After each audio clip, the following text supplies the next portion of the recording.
성령의 검 에베소서 66번째 시간 갖겠습니다. 전신갑주 마지막 시간입니다. 그동안 우리가 살펴본 이 전신갑주는요, 신체 한 부분이나 몸 전체를 보호하는, 또 이 적의 공격으로부터 보호하는 것들이었습니다. 의의 호심경, 구원의 투구, 믿음의 방패가 그런 것이었습니다. 이것은 기독교의 어느 한 교리나 신자들 개인의 정신과 견해를 마귀의 공격으로부터 보호하는 영적인 의미를 두고 있습니다. 나 개인의 삶과 감정과 이성이라는 조금은 협소한 문제였다라는 것입니다. 그런데 오늘 우리가 나눌 이 성령의 검은 유일한 공격 무기로서 마귀가 기독교 진리 전체에 대한 공격으로부터 방어하는, 또한 그들을 물리치는 사안이 되는 거죠. 그 전까지는 우리는 각 개인의 문제, 각 개인을 보호하는 이 사안을 우리가 나눴습니다. 그러나 마지막 시간인 오늘은 좀 더 거시적인 문제를 다루게 될 겁니다. 마귀가 기독교 진리 전체를, 기독교 신앙의 근간이 되는, 기독교의 뿌리가 되는 이 기독교 진리를 흔드는 이런 공격에서 우리는 우리를 보호하고 물리치는 사안을 나누게 될 겁니다. 한번 볼게요. 신앙을 위한 싸움은 결코 쉽지 않습니다. 특별히 각자의 견해가 진리라고 주장하는 이 시대의 흐름에는요, 어느 때보다 우리를 힘들게 만듭니다. 왜 그럴까요? 기독교 신앙은 베드로 사도가 말한 것처럼 성경을 유일한 진리로 믿고 그것만이 진리라고 하는 매우 독선적이고 편협한 주장을 하고 있기 때문에 그렇습니다. 기독교는 그렇습니다. 그리고 자신의 감정과 견해에 따라 신앙하는 것이 아니라 주님이 말씀하신 너희가 나를 사랑하면 나의 계명을 지키리라 라고 하는 것처럼 자신의 모든 견해를 부정하고 주님께서 규정하신 길을 따라야 하기 때문이라고 말하기 때문에 그렇습니다.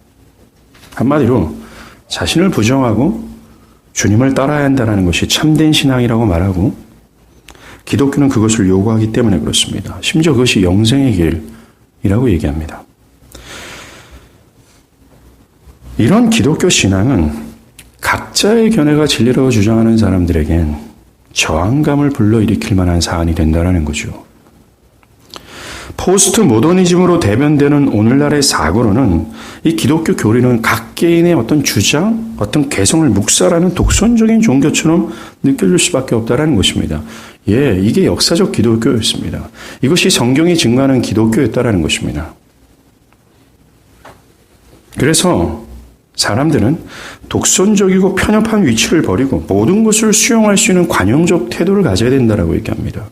그리고 어떤 중용적 태도가 오늘날 기독교가 돼야 된다라고 말하기 시작했다라는 겁니다. 이들은 덜 기독교적이고 덜 교리적인 것이 오늘날 기독교가 살아남을 수 있는 길이라고 믿고 있다는 것이죠. 이러한 흐름 속에서 교회의 역사에서 이미 확정되어 있는 교리들은 유업을 받고 있습니다. 교회에 있는 대부분의 사람들은 이 교리를 모릅니다. 그리고 별 관심이 없습니다. 성경을 정확하게 이해하려는 노력이 없습니다. 그래서 자신의 감정과 견해에 따라 성경을 읽을 뿐입니다. 이 기독교 교리가 진리라 해도 그것들은 사람들이 좋아하지 않습니다. 따분합니다. 그것은 효과적이지 않습니다. 라고 말합니다. 무엇이 진리냐라는 문제보다는 무엇이 효과적이냐, 이것이 더 큰 관심이 되었습니다. 그런 딱딱한 교리보다는 정서가 메마른 사회에 있지 않습니까? 뭔가 인간애를 느끼고 따뜻한 위로와 따뜻한 감정을 느끼는 것이 기독교가 해야 될 역할이 아닙니까? 이것이 교회 안에서 얘기되어지고 있다는 겁니다. 개인의 감정을 중시하고 지친 심령을 위로하고 어떤 처져 있는 삶의 의욕들을 다시 한번 세워주는 것이 각광을 받고 있다. 이것이 참된 종교의 역할이다라고 얘기를 합니다. 어떤 확실하거나 고정된 것이 없다라고 주장하는 이 포스트 모던 개념은 성경의 진리를 왜곡하고 있어요. 이들은 진화론적 사고에서 성경 또한 이 시대적 흐름 속에서 달리 해석할 수 있고 또한 근대적인 사안들 같은 경우는 과감하게 버려도 된다는 의식을 갖고 있다는 것입니다. 뿐만 아니라 성경을 각자의 견해에 따라 해석이 가능하며 그 해석된 것이 진리라고 확신하는 풍토가 팽배하죠. 기독교 전통교리는 부정당하고 있고 또 심각하게 외면 왜곡되고 있습니다. 그것을 저항하는 시대 속에 있다는 것입니다. 그러나 사랑하는 여러분, 진리에 대한 이런 저항과 공격은 현 사회에서만 이 일이 아닙니다. 역사 속에서 진행됐던 것이라는 거죠. 성경 역사를 보십시오. 기독교 진리는 성경 역사 속에서도 높아진 마음을 가지고 있는 사람들에게는 결코 환영받지 못했다는 겁니다. 오늘날의 기독교보다는 성경 속에 우리가 신약의 사도행전에서 세워진 이 초대교회가 전했던 복음을 한번 보십시오. 그들은 매우 독선적이었고 너무나 편협했습니다. 그들은 다른 모든 진리를 부정했고 그리스도의 복음만이 진리라고 주장했습니다. 진리에 대한 저항과 공격은 창세 이후부터 계속된 역사입니다. 우리는 현재 보이지 않는 영적 존재와의 싸움을 거론하고 있어요. 우리는 이러한 견지에서 지금의 상황과 교회 역사를 볼 수 있어야 됩니다. 뭡니까? 과거부터 지금에 이르기까지 진리를 왜곡하고 저항하고 공격했던 주요한 요소가 바로 무엇이냐라는 문제라는 겁니다. 뭡니까? 바로 마귀라는 겁니다. 지금까지 우리가 거론한 사안이 마귀의 전략과 관계라는 거예요. 고린도후서 4장 4절에 그중에 이 세상 신이 마귀죠. 믿지 아니하는 자들의 마음을 혼미하게 하여 그리스도의 영광의 복음의 광채가 비치지 못하게 함이니 그리스도는 하나님의 형상이다라고 얘기합니다. 이 말씀처럼 마귀는 사람들이 하나님의 말씀을 깨닫지 못하도록 지금도 역사하고 있다는 겁니다. 여러 세상 정신을 이용해서 사람들의 생각과 견해를 사로잡아 진리에서 멀어지게 하고 진리를 저항하게 한다는 겁니다. 진리를 왜곡하게 한다는 거죠. 주님은 더 분명하게 말씀합니다. 요한복음 8장 44절이에요. 너희는 너희 아비 마귀에게 났으니 너희 아비의 욕심대로 행하고자 하느니라. 그는 처음부터 살인한 자요 진리가 그 속에 없으므로 진리에 서지 못하고 거짓을 말할 때마다 제 것으로 말하나니 이는 그가 거짓말장이요 거짓의 아비가 되었음이라라고 얘기합니다. 주님은 진리를 저하고 수용하지 않는 자들을 향해서 마귀의 자녀라고 굉장히 과격하게 말씀하십니다. 왜냐하면 그들이 마귀를 따라 행하고 있기 때문이라는 거예요. 원래 마귀는 하나님의 피조물로서 하나님의 목적을 수행하면서 하나님을 영화롭게 해야 될 존재였습니다. 그들은 하나님께서 규정하신 명령을 따라 순종해야 되는 사명을 갖고 있었다라는 겁니다. 그런데 마귀는 자신이 하나님 되어보고자 하나님을 반역한 겁니다. 그는 마음이 높아졌습니다. 그는 하나님의 말씀을 따르는 것을 거부하고 자신의 견해를 주장하고 자신의 뜻에 움직이기를 원했다라는 겁니다. 그래서 이들의 형태를 향해서 주님은 그들은 진리가 없다라고 말하는 것입니다. 그래서 그의 자녀들, 이 마귀의 자녀들도 자신과 똑같이 진리를 저항하고 자신의 견해와 소견에 따라 살아가도록 한다는 거예요. 그들의 목표는 진리 왜곡이고 진리 훼손입니다. 기독교 신앙의 근간을 위협한다라는 겁니다. 공격한다라는 거죠. 이것은 기독교 전체의 근간을 흔드는 매우 거시적인 공격입니다. 마귀는 자신들이 그렇게 온 것처럼 교회 안에 있는 사람들에게 지금처럼 해도 된다고 말하며 중용과 관용이라는 매우 그럴싸한 유혹을 해오고 있다는 거예요. 마귀가 그랬던 것처럼 마귀는 자신의 자녀들에게 진리가 아닌 자기의 소견에 따라 살아가도록 그것이 마치 진리인 것처럼 주장하도록 유혹한다는 거죠. 그 결과 어떻게 됐습니까? 오늘날 진리는 중요한 것이 되지 않았습니다. 자신의 견해가 자신의 소견이 진리가 되어버렸습니다. 마귀와 똑같이 됐죠. 심지어 교회 안에는 자신의 견해에 따라 신앙하는 것이 뭐가 그렇게 틀리냐라고 하는 사람들이 늘어나고 있습니다. 진리는 진리대로 있고 그리고 나는 지금과 같이 나는 신앙에도 별다른 문제가 없다라는 식으로 말하는 사람들이 많아졌다는 겁니다. 결국 이것이 무엇인 줄 아십니까? 그리스도의 주 되심을 부인하는 행동입니다. 그리스도의 주되심을 부인하고 자기 자신이 주인이 되어 신앙을 해도 된다라는 이 참담한 상황 가운데 우리가 이르게 됐다라는 거예요. 우리가 살아가는 현 시대와 사고와 정신은 바로 이러한 시점 가운데 있다라는 것입니다. 이런 시대 속에서 우리는 확실하고도 고정되어 있는 진리를 붙잡고 이 시대의 사상을 거스를 필요가 있다라는 겁니다. 그리고 기독교의 근간을 흔드는 마귀의 관계를 물리쳐야 된다는 거예요. 마치 불화살이 맹렬히 떨어지는 적진을 향해서 용맹한 칼을 휘두르는 군사처럼 말입니다. 그러기에 필요한 사안을 오늘 바울이 말합니다. 뭡니까? 성령의 곧 하나님의 말씀을 붙드는 겁니다. 오늘 본문에서 성령의 검을 가지라 라는 말의 의미는요, 성령께서 주시는 검을 가지라 라는 뜻입니다. 그리고 바울은 이 성령이 주시는 검을 하나님 말씀이라고 설명합니다. 다시 말해서 성령의 검, 그것이 곧 하나님 말씀이라는 거예요. 우리는 이것이 먼저 어떤 의미를 주고 있는지 확실한 의미를 알 필요가 있습니다. 이 성령의 검, 하나님의 말씀은 은사주의자들이 말하는 기도하다가 어떤 신비로운 상태에서 나 개인에게 들려지는 성령의 음성을 의미하는 것이 아닙니다. 주관적으로 느끼는 하나님으로부터 온 말씀이 아니라는 거예요. 또 어떤 사람들이 말하는 것처럼 성령이 곧 하나님이다라는 말씀을 하고 있습니다. 그러나 성경 어디에도 성령이 하나님의 말씀이라고 기록된 것이 없어요. 오늘 본문은 분명히 성령의 검이 곧 하나님 말씀이다라고 말하고 있습니다.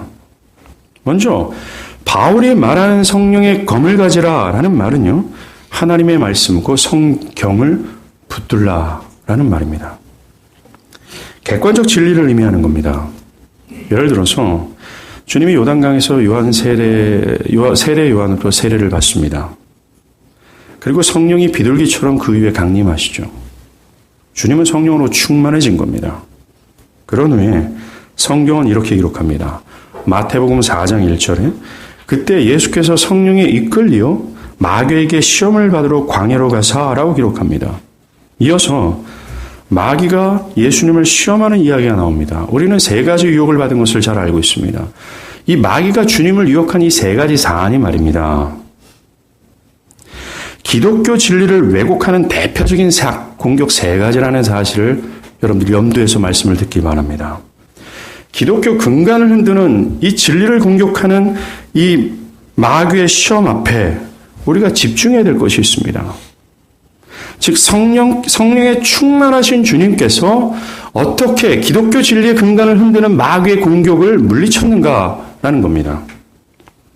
뭡니까? 그것은 성령이 주신 검이었어요. 즉 기록되어 있는 하나님의 말씀이었다는 것입니다. 주님은 성경을 인용해서 물리쳤다라는 거예요. 주님은 어떤 확고한 자세에서 모호한 주관적 신념을 말함으로 물리친 것이 아니라는 겁니다. 마귀야 물러가라, 나는 너의 대적이 못 된다 라고 말하는 것이 아니었다라는 겁니다. 어떤 개인의 내면에서 느껴지는 어떤 사안으로 대적한 것이 아니라 하나님의 말씀, 그 성경을 인용했다라는 거예요. 따라서 우리는 마귀의 권세를 물리치기 위해서는 성령의 검, 하나님의 말씀을 가져야 된다는 겁니다. 성경입니다. 객관적 진리라는 거죠.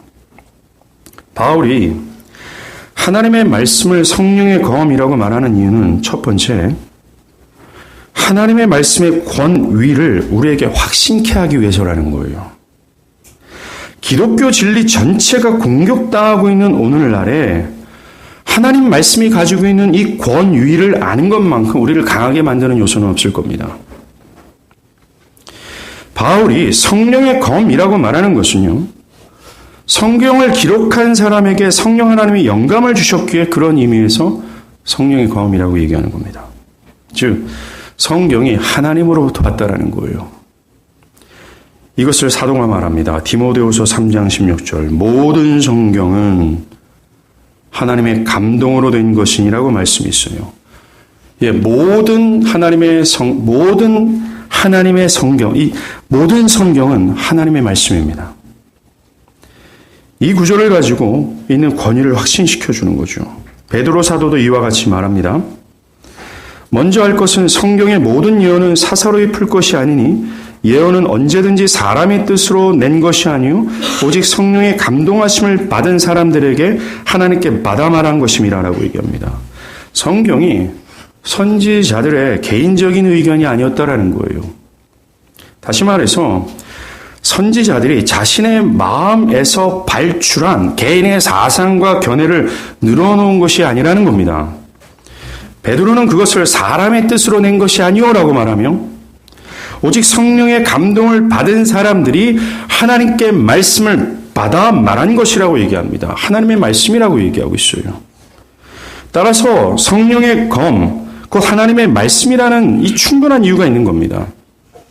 그것은 성경이 택하신 백성들에게 주시는 하나님의 계시라는 거예요. 하나님 입에서 나온 말씀이라는 겁니다.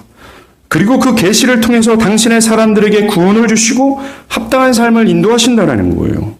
성경은 결코 인간의 견해나 의견이나 인간의 말이 아닙니다. 영원하신 하나님의 말씀이에요. 하나님께서 오류가 없기에 결국 하나님의 말씀인 성경 또한 오류가 없습니다. 우리가 무엇이 참이고 무엇이 거짓인지 모호해진 시대 속에서 성경을 붙잡아야 될 이유는 성경이 확고하고 변하지 않는 하나님의 말씀이기 때문에 그렇다라는 거죠. 그래서 오늘 바울은 우리에게 이 놀라운 권위의 말씀을 붙들라고 말하는 것입니다. 우리는 우리 자신의 힘과 지혜로 마귀와 싸우는 것이 아니라 성령으로 감동하신 이 기록되어 있는 하나님의 말씀으로 싸워야 해요. 우리는 이러한 사실 앞에 나의 지혜와 능력이 우리가 거론하고 있는 이 거시적 전쟁에서는 나의 지혜와 능력이 별다른 소용이 없다는 것을 먼저 알아야 된다는 겁니다. 우리에겐 권위가 없어요. 우리의 견해와 우리의 말에는 권위가 없습니다. 영원하시고 전능하신 그 하나님의 입에서 나온 이 하나님의 말씀만이 오로지 권위라는 겁니다. 오직 성경으로 들어가야 된다는 거예요. 성령의 검, 그 하나님의 말씀이라는 이 두 번째 의미는요, 오직 성령만이 우리에게 성경을 깨닫게 할 수 있다라고 말하기 위함입니다. 성경은 하나님의 말씀은 인간의 지적인 능력으로 깨달을 사안이 아니라고 얘기합니다. 우리의 타고난 본성적 지혜와 능력으로는 이 성경을 깨달을 수 없고 오직 영적인 능력이 필요함을 얘기합니다. 고린도전서 21장에 보면 이 세상이 자기 지혜로 하나님을 알지 못함으로 라고 말하지 않습니까? 또 고린도전서 2장 14절에 육에 속한 사람은 하나님의 성령의 일을 받지 못하나니, 여기서 말하는 육에 속한 사람이 누굽니까? 거듭나지 않은 심령이에요. 성령께서 은혜를 주지 않은 자연인을 얘기하는 겁니다. 이 육에 속한 사람은 하나님의 성령의 일을 받지 않는다라고 얘기합니다. 즉 성경을 깨닫게 하셔서 구원으로 이끄시는 하나님의 역사를 받지 못한다라는 겁니다. 이는 그것들이 그들에게는 어리석게 보인다라고 얘기해요. 기독교 교리가 별 의미가 없어 보이는 겁니다. 자신의 마음과 감정과 자신의 이성을 설득하지 않는다라는 거예요. 그것이 저항이 생기고 그것이 헛된 느낌을 준다라는 겁니다. 또 그는 그것들을 알 수 없나니 그러한 일은 영적으로 분별되기 때문이라고 얘기합니다. 또 분명한 말씀이 있습니다. 고린도전서 2장 12절에 우리가 세상의 영을 받지 아니하고 오직 하나님으로부터 온 영을 받았으니 뭡니까? 성령 아니에요? 이는 우리로 하여금 하나님께서 우리에게 은혜로 주신 것들을 알게 하려 하심이라라고 얘기합니다. 은혜로 주신 것들이 바로 성경이라고 얘기하지 않습니까? 하나님의 말씀을 지적인 능력이나 다른 방법으로 깨달을 수 없다고 성경은 얘기합니다. 사람이 성경을 깨닫고 예수를 믿어 구원에 이룰 수 있는 길은 오직 성령뿐이에요. 전적인 성령의 역사라는 것입니다. 성경이 기록되고 그 성경을 깨닫게 하시고 그 성경의 구원을 적용케 하시는 분은 오직 성령뿐이라는 겁니다. 아무리 뛰어난 학위와 지적인 능력을 가져도 성령께서 깨닫게 해주시지 않는 사람은 그저 무지한 사람일 수밖에 없어요. 명석한 두뇌와 뛰어난 학문을 가지고 있어도 여기에는 도움이 되지 않는다라고 얘기합니다. 진리는 오직 성령으로 분별하나니, 즉 구별하고 알게 된다고 얘기합니다. 그 누구라도 이 하나님의 영을 떠나서는 알 수 없다라는 거예요. 오직 성령입니다. 이것을 우리가 긍정적으로 생각하면 어떠한 자라 할지라도 그 안에 성령이 역사하신다면 그 누구도 성경을 깨닫고 그 사람의 삶이 변화될 수 있다라는 생각을 할 수 있다라는 거죠.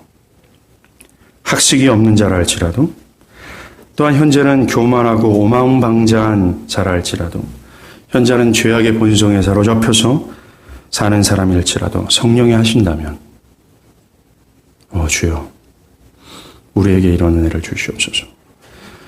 그리고 저와 여러분 모두가 이 성경의 권위와 성령의 능력을 알고 이것에 사로잡히고 이것을 확신하는 은혜가 있길 간절히 바랍니다. 성령이 하신다면 우리 믿음의 선조들은 이걸 붙들었어요. 제가 존경하는 역사 속의 목사들은 강단에 올라가기 전에 성령을 구했습니다. 성령이 강단 가운데 임재한다는 느낌이 들지 않으면 그들은 강단에 올라오지 않았습니다. 그리고 각자의 견해가 진리라고 주장하는 사람들 앞에 그는 이 성령의 능력을 의지했어요. 성령이면 되신다라는 겁니다. 바울이 우리에게 하나님의 말씀을 성령의 검이라고 말하는 세 번째 이유는 하나님의 말씀이 능력임을 강조하기 위해서입니다. 성경의 여러 곳에선 하나님의 말씀이 능력이라고 말합니다. 로마서 1장 16절이죠. 내가 복음을 부끄러워하지 아니하노니 이 복음은 모든 믿는 자에게 구원을 주시는 하나님의 능력이 됨이라.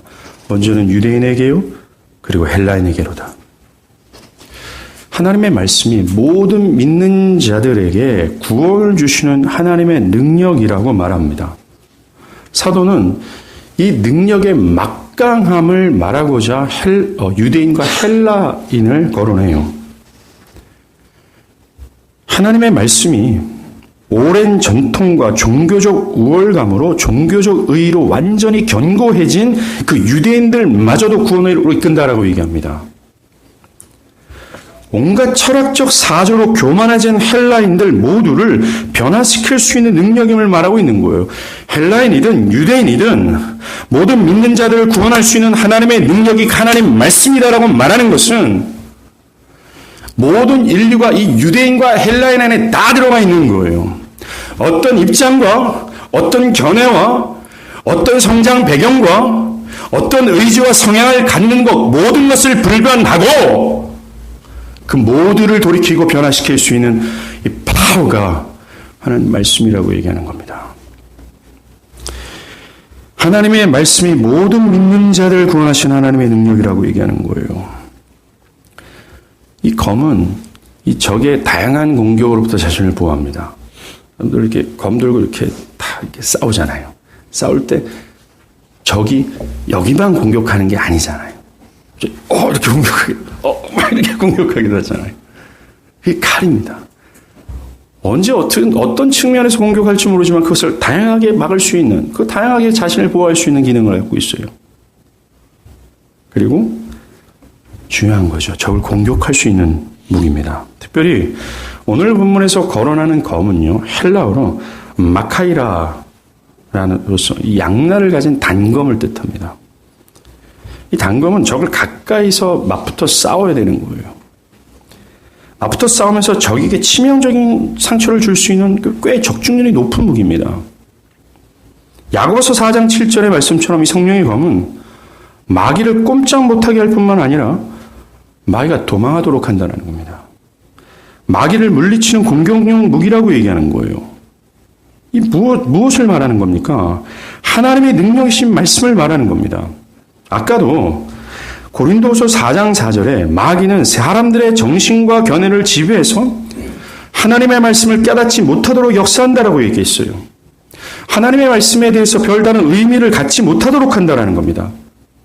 그것이 절대적이고 확고한 진리로서 내가 기꺼이 거기에 복종해야 된다는 사고를 주기 전에 그것을 틀어막고 자신의 견해에 따라 살아가도록, 자신의 견해에 따라 신앙하도록, 그것이 옳다라고 고집하도록 한다는 겁니다. 이와 같은 상태가 바로 마귀에게 사로잡혀 있는 상태예요. 이런 상태로는 일말의 하나님의 은혜가 적용될 수 없어요. 구원도 기대할 수 없습니다. 그러하기에 우리가 언급하고 있는 성령의 능력이 필요한 거예요. 즉 성령의 검, 이 마키리아라는 단검을 가지고 적에게 치명타를 먹일 수 있는 공격용 무기가 필요하다는 겁니다. 그게 말씀이라고 얘기하고 있어요.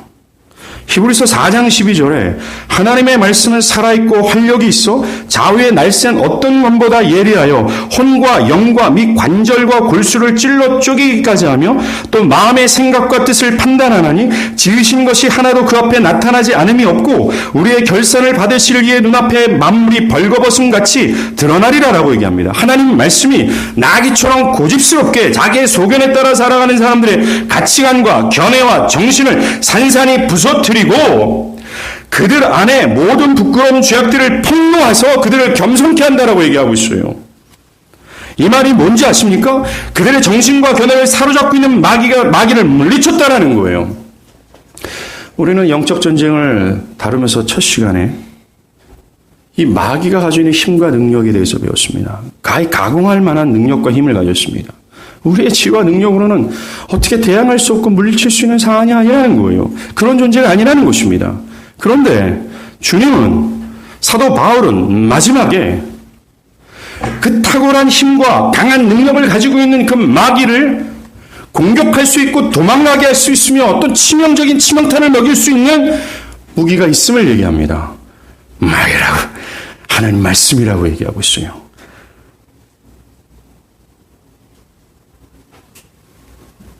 성령의 검이라고 얘기합니다. 인간이 자신의 죄됨을 깨닫고요, 하나님께 나아가는 것은 말씀에 나타나는 하나님의 능력으로 됩니다. 사람의 따뜻한 말과 성김으로 불가능하고 어떤 재미나고 따뜻한 모임과 프로그램으로 되는 것이 아니에요. 어떤 신비로운 능력을 경험한다고 되는 것이 아닙니다. 오직 성령의 검, 하나님 말씀이에요. 이 말씀만이 사람을 변화시키고 사람을 묶고 있는 견고한 마귀의 진들을 파할 수 있는 유일한 공격무기라고 얘기하고 있어요. 내면 안에 있는 신념도 아니라고 얘기합니다. 여러분들의 강한 자세도 아니고 여러분들 안에 내재되어 있는 능력도 아니라고 얘기하고 있어요. 우리 안에 내재되어 있는 능력은 없어요. 여러분들, 베드로가 폭풍 가운데 누굴 봤습니까? 와, 죽겠다 할 때 와, 예수다! 라고 얘기하지 않습니까? 그리고 베드로가 얘기합니다. 만약에 당신이 주님이시라면 나를 무리로 걷게 해주시옵소서라고 얘기해요. 호호호.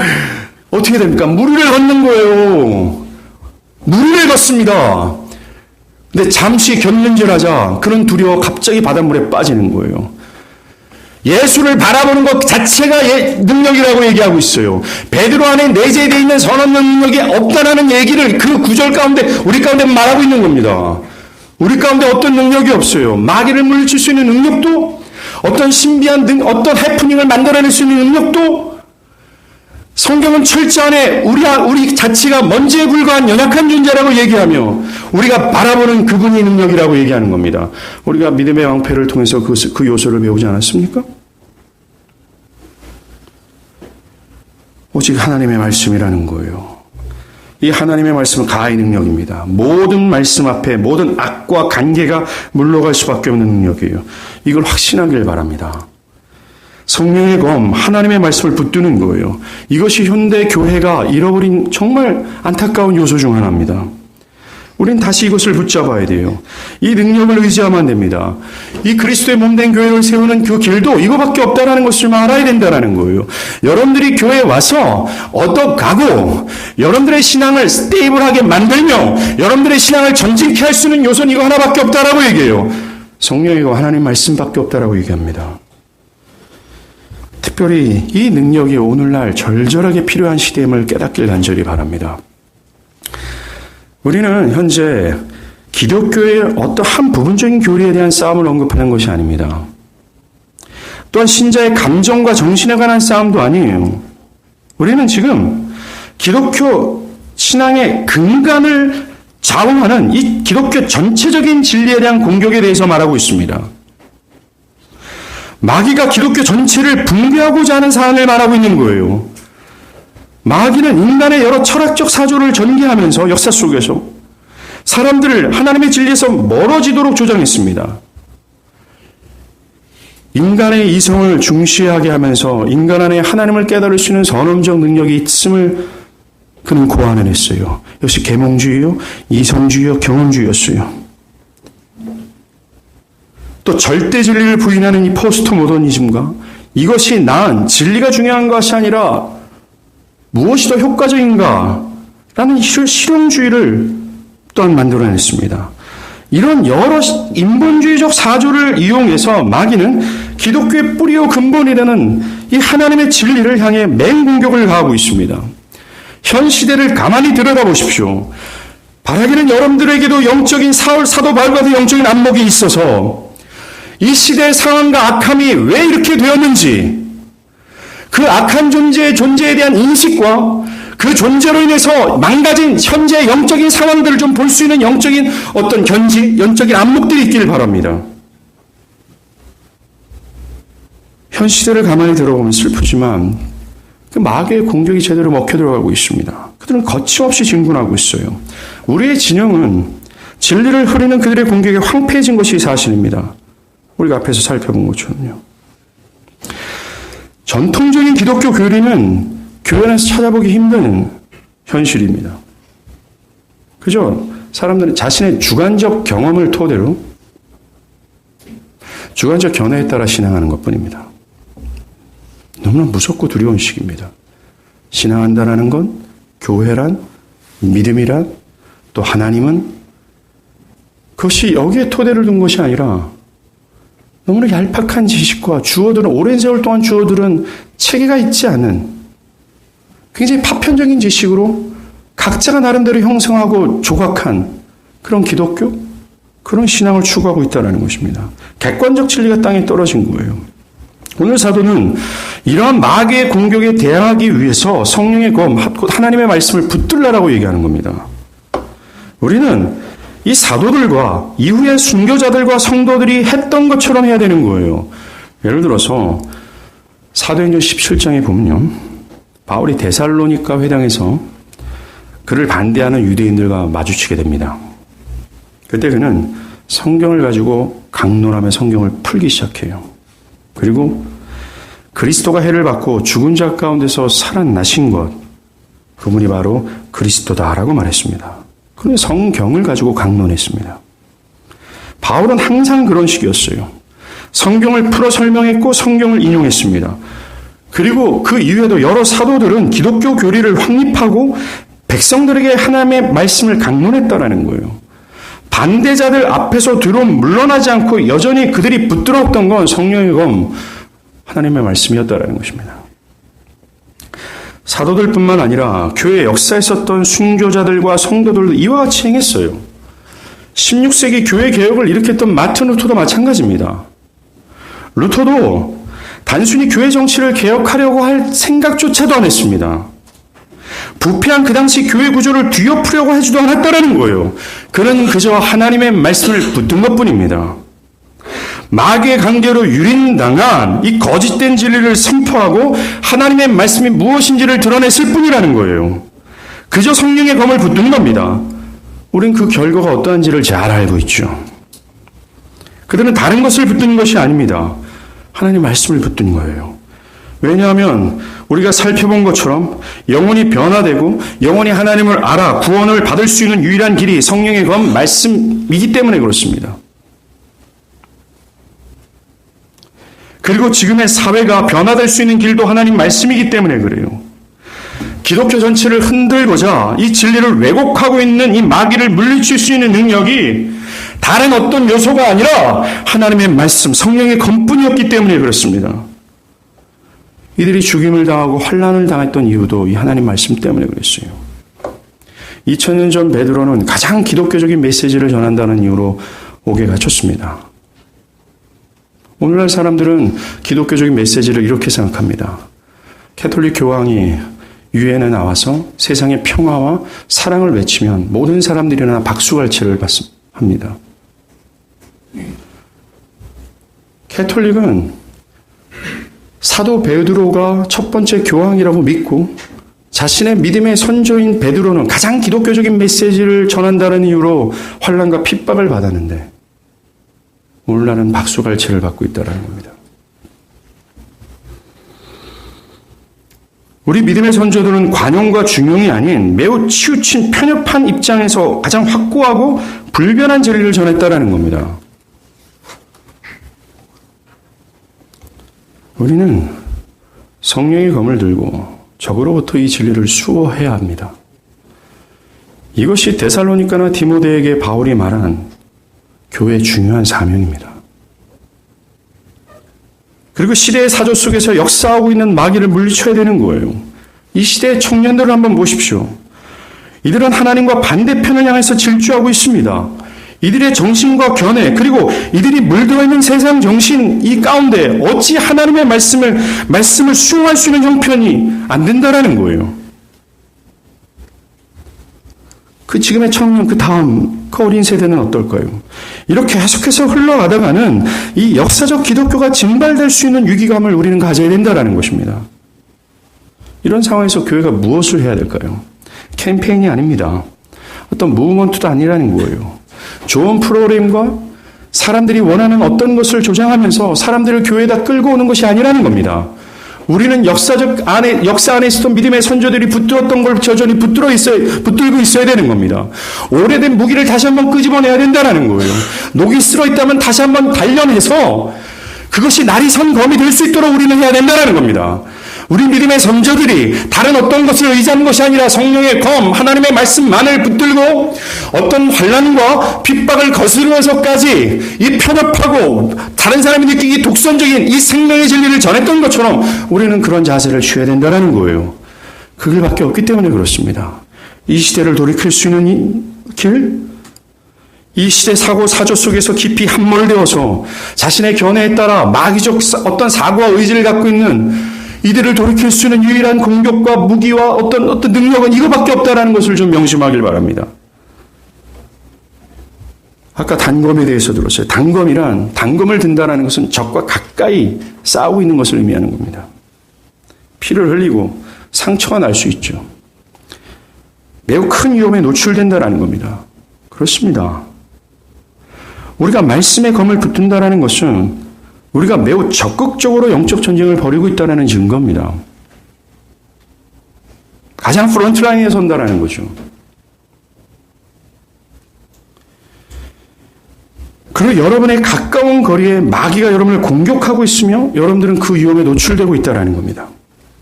그것에 따른 상처, 불화, 음해, 유협, 따돌림, 외로움 등의 대가를 지불하게 될 거예요. 저는 현재 캠퍼스에서 복음교실을 사역을 담당하고 있는 지체들이 그렇다고 확신합니다. 그 지체들은 하나님의 말씀의 검을 붙들고 적들을 섬멸하고 있기 때문에 그러한 고통을 겪고 있다고 저는 확신합니다. 또한 이 진리를 따르고 이 진리를 수호하고자 먼 거리에서 교회를 출석하고 자신의 시간과 물질의 손해를 지불하는 등 여러 대가를 지불하는 지체들도 마찬가지입니다. 그러나 사랑하는 여러분, 이것이 얼마나 영광스러운지 모릅니다.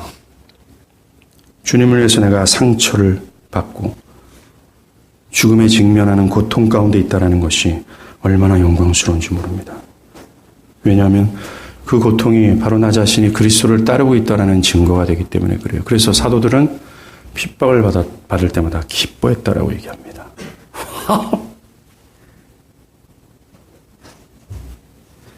또한 그들이 어려움에도 불구하고 이 성령의 검을 붙들었던 이유는 하나님의 말씀을 통해 드러나게 될 보장된 영광을 바라봤기 때문에 그래요.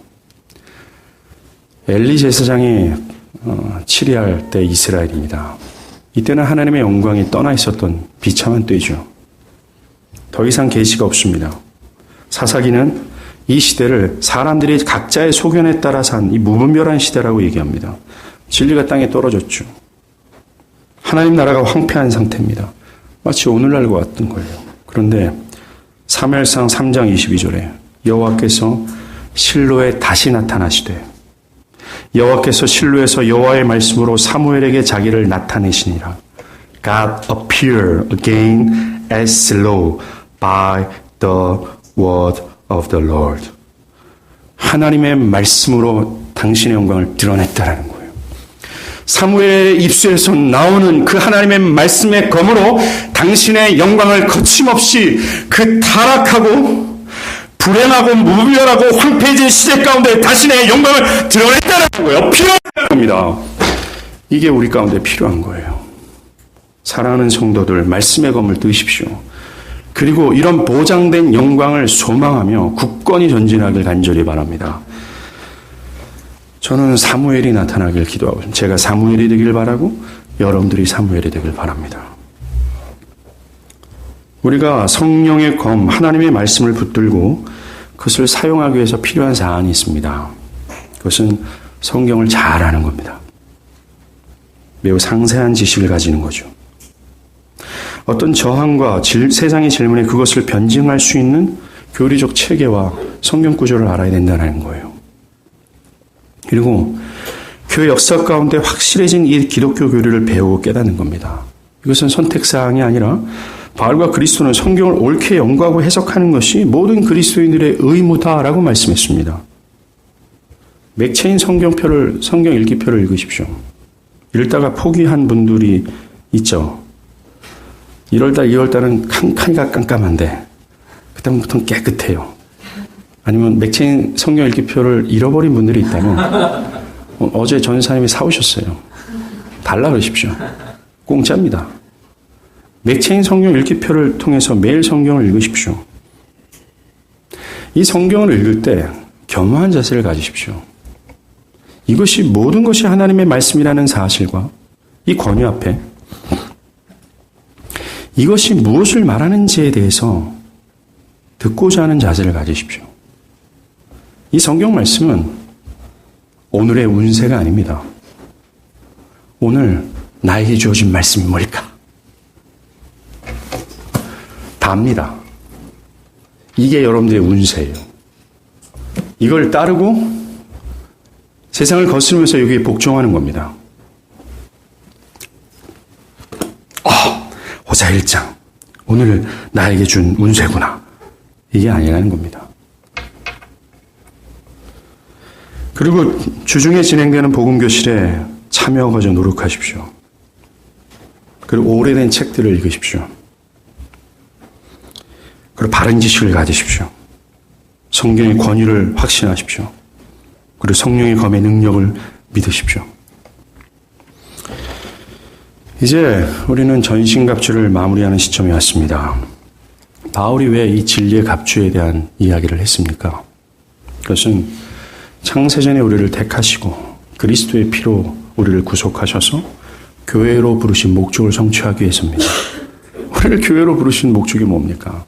그 하나님의 은혜의 영광을 찬미케 하기 위해서 아닙니까? 이 진리의 갑주가 없다면 마귀의 관계로 상처를 입고 쓰러져 절망과 고통의 늪에 허우적거릴 수밖에 없기 때문에 그래요. 우리 입술은 굳게 닫혀서 은혜의 영광을 찬미하는 소리는 온데간데 없게 될 겁니다. 바울은 이것을 위해서 진리의 갑주를 입으라고 얘기하는 겁니다. 우리는 대가와 희생을 지불하면서 우리의 부르심을 성취해야 돼요. 이것은 선택사항이 아니라 그리스도인의 의무요 또 기쁨입니다. 계속해서 공격을 받으며 진군하는 거예요. 우리는 피할 수 없을 겁니다. 언제까지요? 죽는 그날까지 말입니다. 그러기 위해서는 진리의 갑주가 필수적입니다. 바라기는 이 진리의 갑주를 입으십시오. 하루빨리 더 견고하게 입길 바랍니다. 그래서 여러분의 상황, 어떤 상황과 형편 속에서도 하나님의 은혜의 영광을 찬미하는 그 열렬한 마음의 자세와 내 앞을 가로막는 수많은 적들의 공격을 거스르면서까지 나의 기쁨이고 가장 나의 영광이 되신 그 하나님을 섬기는 것이 가장 달콤하며 영광스러운 인생이라는 사실을 믿고 살아가는 저와 여러분이 되길 간절히 바랍니다. 기도하겠습니다.